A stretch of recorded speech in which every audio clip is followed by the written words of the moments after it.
گرگیان، جشن سالروز میلاد اولین نوه پیامبر اسلام.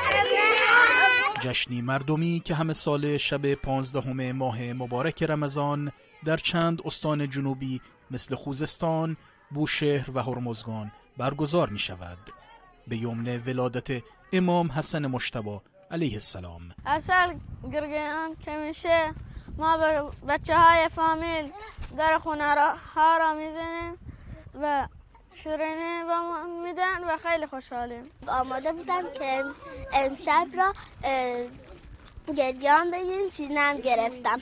در این آیین سنتی به شیوه شادمانی و عرض تبریک مردم مدینه به حضرت محمد مصطفی صلوات الله علیه کودکان کیسه های همراه می آورند، در کوچه و خیابان درب خانه ها را می زنند و درخواست چشم روشنی می کنند.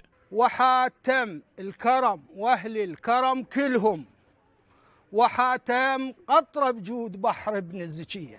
به پاس ولادت امام حسن مجتبی هست که در نیمه ماه مبارک رمضان به نام گرگیان ثبت گردیده و جزء آیین‌هایی است که اعتقاد خیلی مهمی مردمان عرب خوزستان به این سنت دارند. از وقتی که ما اجدادمون و پدرامون یادمون دادن تا حالا دیگه این سنت باقیه که در روز تولد حضرت حسن علیه السلام ما جشن میگیریم. بچهای کوچولو که با لباسای محلی خودمون، با لباسای عربی که هر کدوم لباسای خاص رنگای روشنی دارن، میان به دم در خونه های تک تک ما و برای پذیرای شیرینی، تنقلات یا هر چیز دیگه که باشه که بچه ها رو شاد کنیم. اتذكر زمان طفولتنا قبل يوم كنا هيك عمرنا هيك تقريبا عمرهم ويعطونا الحلويات ويعطونا مثل اشياء فلوس شغيله واحنا نتونس بهالشيء بهذه المراسم. قرة العین، قرة العین به معنای چشم روشنی، جمله ای که حالا در زبان عربی محلی جنوب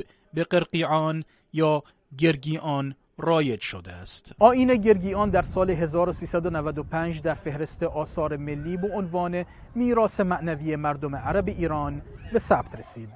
مهدی بهرانی پور، خبرگزاری صدا و سیما، مینوشهر.